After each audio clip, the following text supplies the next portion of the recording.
uma reportagem, ainda que esse cidadão ele seja considerado tem algum tipo de anormalidade, né? Mas nesse ponto, a mente dele, ela desenvolveu, ela potencializou esse recurso, e o repórter mostrou a capacidade desse rapaz, né? Ele sobrevoou, me parece que foi em Londres, né? Não sei se alguém assistiu isso. Fantástico. Ele sobrevoou Londres, dali a pouco ele conseguiu passar para o papel, detalhe por detalhe, toda a arquitetura, toda aquela visão da cidade que ele teve de cima do helicóptero, sem alteração alguma e com a perspectiva correta. Isso é o quê? Isso é inteligência? Claro que é inteligência. É uma memória fotográfica. Então, o professor do adolescente, principalmente, não é? Porque ele está nessa fase, você olha para ele, ele é burro. Não é? Ele não capta direito. Não é que ele não capta direito, é que o nível de inteligência dele é diferente. Não é? Ele não é capaz de fazer cálculos rapidamente como você faz. Ele, às vezes, não é capaz de articular pensamentos como você articula. E você tem que encontrar. Você tem que encontrar a brecha. Você tem que encontrar a porta de entrada para você chegar e passar para ele o ensino que ele precisa. Quarto ponto, estou correndo, viu? Para cumprir com o meu compromisso. Quarto ponto. O professor de adolescentes, dentro desse contexto da interdisciplinaridade, ele precisa levar em conta, precisa ponderar, precisa pensar, quanto àquilo que eu chamo de contextualização. Contextualização. Quantos já ouviram essa palavra? Quantos já ouviram essa palavra aqui? Contextualização. E aí eu quero definir o que é contextualização. Primeiro, contextualização não é adaptar a palavra. Porque há pessoas que pensam, eu lamento que não tem aqui um quadro de giz, eu não trouxe multimídia, então eu queria usar o quadro de giz, mas não é possível, vamos em frente. Há pessoas que pensam que contextualização é adaptar a palavra. Né? É você chegar em determinada circunstância, então você racionaliza. Né? Tem uma prática que é comum naquela região, naquele país ou naquela área, então você racionaliza à luz de alguma interpretação que você faz da palavra e você então adapta a palavra. Contextualização não é isso. Contextualizar é você pegar uma palavra que foi escrita... Há quanto tempo foi escrita a Bíblia? Quanto tempo? Há quanto tempo que a Bíblia terminou? O cânon da Bíblia foi formado? Vamos mudar a pergunta. 2000 anos, né? Aproximadamente. Nós estamos no ano 2006. Os evangelhos e as epístolas foram escritos aí entre o ano 60 até o ano 100, né? Então 1900 anos aproximadamente, e o cânon em si, o último livro a ser introduzido do cânon da Bíblia foi Hebreus por volta do ano 400. Então temos aí uma distância enorme desde aquela época. Se você olhar, por exemplo, para o livro dos Salmos, o livro dos Salmos tem aí 3.000 anos de existência, e ele foi escrito num período aproximado de 1000 anos. Não é? A compilação dos Salmos levou um período aproximado de 1000 anos. Quando os escritores sagrados escreveram aqueles livros, eles não tinham a intenção de produzi-los para formar a Bíblia. A intenção particular deles não foi escrever na expectativa de que aqueles livros seriam compendiados e depois formariam um volume só, a Bíblia Sagrada. Eles escreveram cada um visando uma particularidade, visando uma situação, visando um contexto, visando uma época. Então, quando você vai interpretar a Bíblia, por exemplo, você tem que levar em consideração o contexto histórico e cultural, correto? Em que a Bíblia foi escrita. Porque existe ali uma linguagem cultural. Existe ali uma linguagem histórica. Eu vou dar 2 exemplos. Deus chegou para Moisés no Monte Sinai e ele disse, eu estou fazendo pose, viu? Deus chegou para Moisés no Monte Sinai e disse: tira as sandálias dos pés, porque o lugar que pisa é terra santa. Eu estou parafraseando aqui. Qual o elemento que Deus pediu para que ele tirasse dos pés? Sandálias. Porque naquela época era comum o uso de sandálias. Deus mandou tirar porque o lugar em que ele estava pisando era terra santa. Eu pergunto, se Deus deu esse mandamento a Moisés, por que é que nós não tiramos os nossos sapatos hoje? Não é Bíblia, não é palavra de Deus, não é mandamento?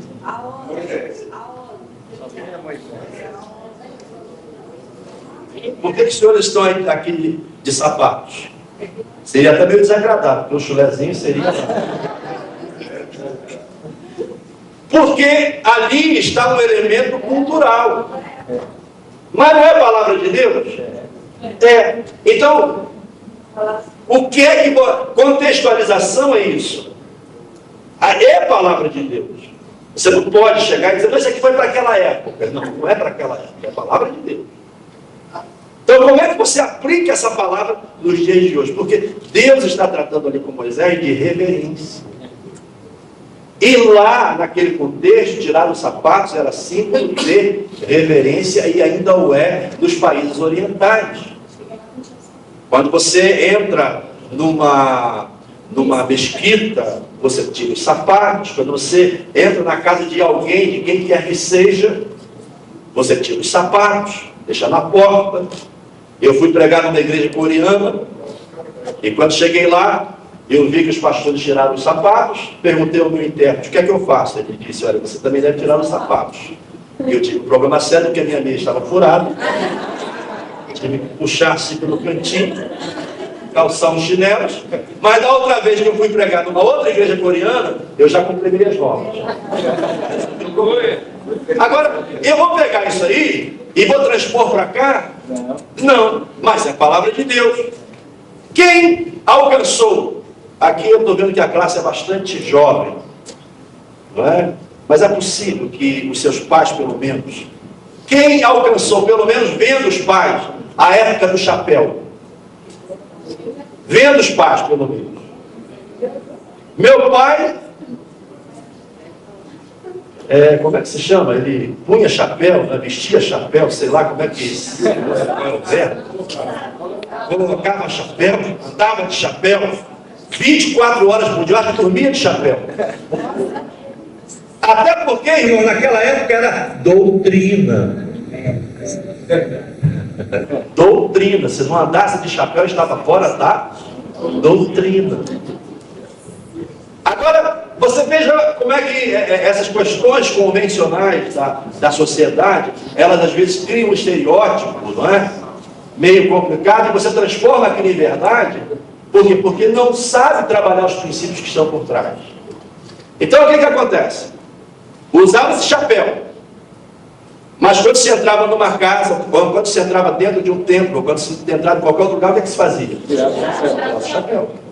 Porque se ficasse de chapéu lá dentro, era símbolo de irreverência. E se ficasse, era símbolo de irreverência, de desrespeito. O símbolo de reverência era tirar o chapéu. Não é verdade? Isso. Então, são convenções sociais. Quando você lê a Bíblia, você tem que pensar nisso. Vamos ao exemplo assim, bem clássico, não é? Epístola de Paulo aos Gálatas.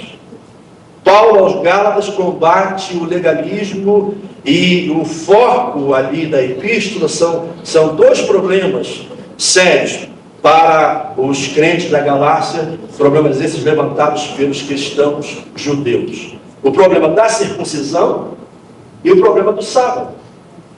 Agora eu pergunto, nós temos esse problema hoje como igreja?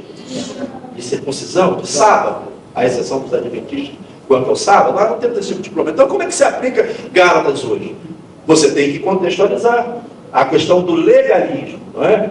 A essência da epístola, a proposta da epístola é combater o legalismo e realçar a graça de Deus.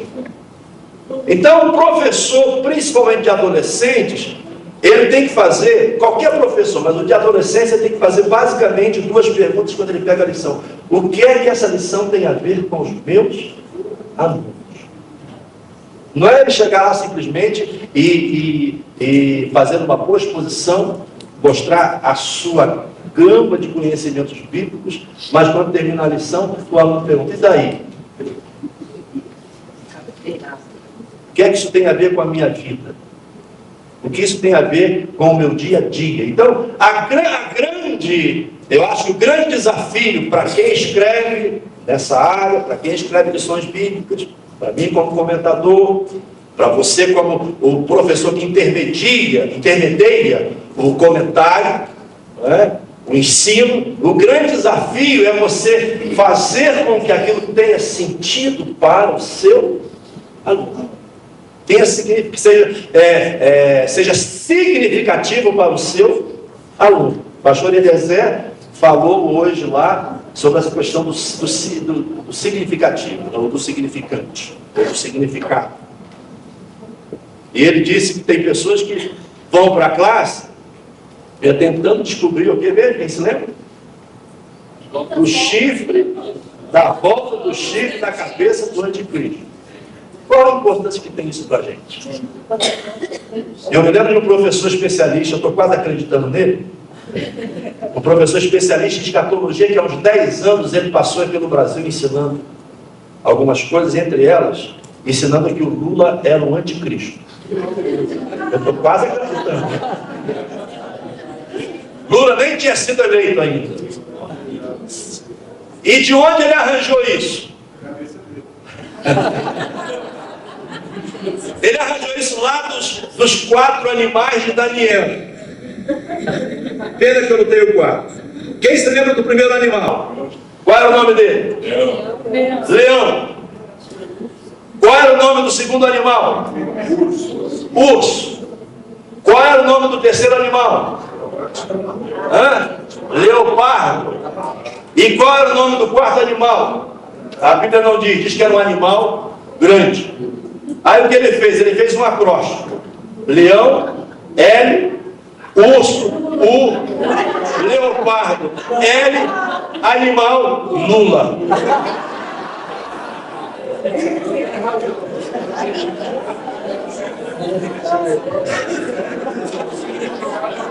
Pronto, resolveu o problema. Lula. Aí você começa a conjecturar como é que as pessoas conseguem criar esse tipo de sensacionalismo. Por quê? Porque, primeiro, se fosse para interpretar dessa forma, tinha que valer o original, não em português. Correto? Porque a igreja, o Antigo Testamento foi escrito em hebraico. Se você vai para o inglês, por exemplo, o urso em inglês já muda, é deer. Então, a letra é B. Agora eu estou quase acreditando, viu? Estou quase acreditando. Heresia coerente. Heresia coerente. Gostei dessa aí, viu? Heresia coerente. Então, o que importa não é você querer mostrar que você conhece, que você sabe, que você é especialista, né? Que você é o papai sabe tudo, né? Ou a mamãe sabe tudo. Não. Qual a importância disso para o meu aluno? Isso é contextualizado. E aí, por último, então, voltando ao ponto de ontem, isso implica em conhecer as carências bíblico-teológicas do adolescente. Então, quais são os temas assim que mais interessam ao adolescente? Já levantamos ontem aqui. Eu anotei aqui pelo menos 4 desses temas que ontem nós levantamos aqui numa dinâmica rápida de grupo que fizemos. Primeiro, sexualidade. É um tema que interessa ao adolescente? Como interessa? Só que tem professores que ou não estão preparados, por não estarem preparados, fogem do tema, ou ainda são professores que carregam aquele estigma de que tratar de sexo é pecado. Isso é coisa para ser tratada na sala de aula lá fora, ou para ser tratada pelos próprios alunos. Só que, meus irmãos, o que acontece é o seguinte: os adolescentes aprendem lá fora de maneira errada. de maneira distorcida. Eu venho de uma geração, acho, como a maioria de vocês, que falar de sexo em casa era proibido. Coisa feia. Numa família de pessoas próximas à minha família, uma jovem, por volta dos seus 12 anos, quando veio a primeira menstruação, ela saiu correndo, chorando, porque não sabia de que se tratava. Porque até então, esse assunto nunca tinha sido tratado em casa, nem a própria mãe tinha tido cuidado de preparar a filha para esse momento da puberdade. Ora, hoje, o que é que os meios de comunicação passam para os nossos adolescentes de maneira aberta? Hoje não é nem mais de maneira velada. Hoje é de maneira aberta. Hoje não funciona bem com essa história de cegonha que eles vão rir da sua cara. Não é a cegonha. Eles vão rir da sua cara, porque eles estão já bem treinados. E lá no mundo secular, na própria escola pública, muitas vezes, quando se trata do tema, se trata à luz da visão mundana, da visão secular. Na verdade, da visão secular, da visão mundana. Lá, você não pode tratar desse tema à luz dos princípios bíblicos. Então, sexualidade é um tema que interessa ao adolescente. Eu pergunto, é um tema bíblico? É bíblico? É um tema teológico? É teológico? Se você buscar sistematizar o tema na Bíblia, você vai encontrar fundamentos para ensinar sobre sexualidade na Bíblia. Um dos livros mais belos, um dos livros mais bonitos, de uma linguagem poética singular da Bíblia, ele transpira sexualidade da primeira à última página. Que livro é esse? Cantares de Salomão.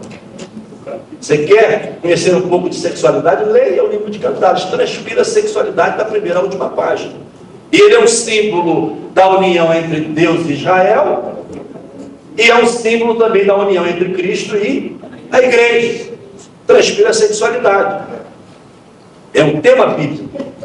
Eu diria que sexualidade, se você for colocar em termos de sistematização teológica, ele estaria ali no campo da antropologia bíblica, né? Da criação do homem, do resultado da queda, da introdução do pecado no mundo.